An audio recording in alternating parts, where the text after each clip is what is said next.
Have you ever wondered if there's a perfect world out there, somewhere beyond our own? A world where every single thing we see is just a shadow of its true ideal self? Or do you believe that the world we can touch, see, and measure is the only reality that truly matters? This is not just a late-night thought. It is the heart of a debate that started over 2,000 years ago.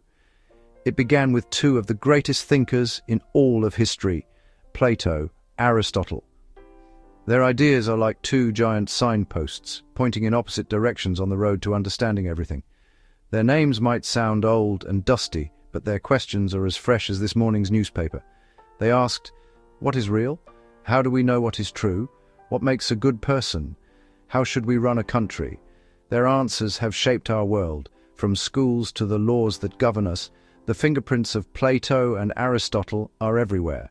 This is their story. Two minds seeing the world in profoundly different ways. So, let's take a short walk back in time. We will explore this epic clash of ideas, simply, clearly, with everyday examples.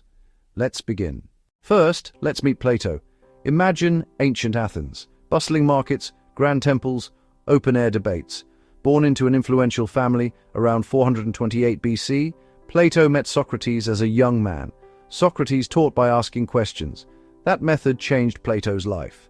After the state executed Socrates, a heartbroken Plato dedicated his life to philosophy. He founded the Academy, often called Europe's first university, writing dialogues exploring justice, truth, and beauty. Now, a new face at the Academy, Aristotle. Not from Athens, he came from northern Greece, arriving at 17. He stayed for 20 years, first Plato's brightest student, later a teacher. Endlessly curious, Aristotle wanted to observe, collect, categorize, understand the tangible world. He studied animals, plants, the stars, poetry, politics, the human mind. After Plato's death, he returned to Macedonia, tutoring a young prince, Alexander the Great. Back in Athens, he founded the Lyceum, hands-on research, walking and discussing findings. Here begins their great divide. Plato the idealist, Aristotle the realist. The biggest difference starts with a simple question. What is real? For Plato, the physical world is a world of shadows, a poor copy of a higher, more perfect reality, the world of forms. There exist perfect, eternal ideas of things, a form of chair, a form of beauty, a form of justice. Think of a perfect cookie cutter. It's unchanging. Every cookie is an imperfect copy, burnt, broken, but sharing the same starness. Reality is an abstract blueprint. The world is the construction site. Aristotle, after 20 years of listening, respectfully disagreed. This chair right here is real. Form isn't elsewhere. It's in the thing. The structure, the design, the purpose make it a chair. Study what's in front of you. If Plato is the dreamer looking up at perfect stars, Aristotle is the biologist on the ground. Trust the senses. Gather data. Observe. Draw conclusions from the physical world. For Aristotle, the world is the main event, full of wonders, waiting to be understood by careful observation. If reality differs, knowledge must differ too. For Plato, learning isn't discovering new facts, it's remembering. Our immortal souls once saw perfect forms, justice, beauty, everything, before birth. Birth makes us forget. In a dialogue, Socrates' questions help an uneducated boy solve geometry, recollecting from within. Education turns the soul's eye back to perfect ideas, an inward journey. Aristotle rejects past life memory. The mind at birth is a blank slate, no innate ideas. All knowledge comes through the senses, raw data. From repeated observations we form general rules. Heavy objects fall. That's Aristotle's path from world to mind. It's the essence of scientific inquiry. We don't remember gravity. We discover it by observing. Building a society. Again, two paths. Plato designs a perfect state in the Republic, not a democracy. A democracy killed Socrates. Society splits into producers, auxiliaries and guardians, the rulers. Not the most popular or richest, but the wisest. philosopher kings who know the form of the good. Politics like architecture, top-down from a flawless blueprint. Aristotle collects data, 158 constitutions, to learn what works in practice. Monarchy, aristocracy, democracy, and their failures, tyranny, oligarchy, mob rule. He prefers a polity, a healthy mix of democracy and oligarchy. A strong middle class stabilizes the state, avoiding extremes of rich and poor. Not perfection, but the best possible balance for real people in the real world. Ethics. Plato ties a good life to the forms. Understand goodness itself. Align your soul with the form of the good. Virtue is knowledge. Truly knowing the good compels doing the good. A rational mind should rule messy desires, like a philosopher king steering the state.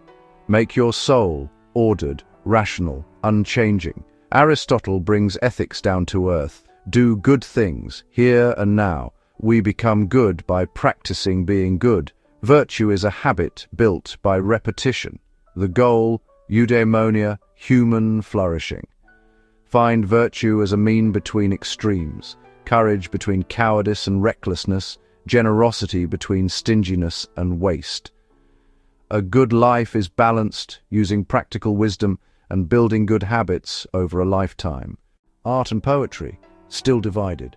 Plato, the world copies the forms, art copies the world, so art is a copy of a copy, twice removed from reality. He feared art's illusions and emotional power could mislead reason, so in the Republic he argued for strict censorship. Aristotle, in the Poetics, sees art as imitation of human action, revealing deeper truths, not mere copying. A good story can be more philosophical than history, telling what could happen, not just what did. He introduces catharsis. By feeling pity and fear in tragedy, we cleanse emotions in a safe, controlled way. For Aristotle, art teaches and completes us. It's a tool for understanding and growth. Their ideas didn't fade, they became two pillars of Western thought. Philosophy, science, even religion stand on these foundations. One emphasized abstract thought, mathematics, theology, the other observation, classification, natural science. Plato's influence soared in early Christianity, immortal soul, higher realm, the good echoing God. Aristotle returned via Islamic scholars and Latin translations, sparking universities and later the scientific revolution. Galileo and Newton tested ideas by observing the world, Aristotle's spirit. Today, law weighs Platonic ideals against messy particulars. Politics pits grand visions against pragmatic plans. When teachers ask why, they channel Plato. When they insist on experiments, they channel Aristotle.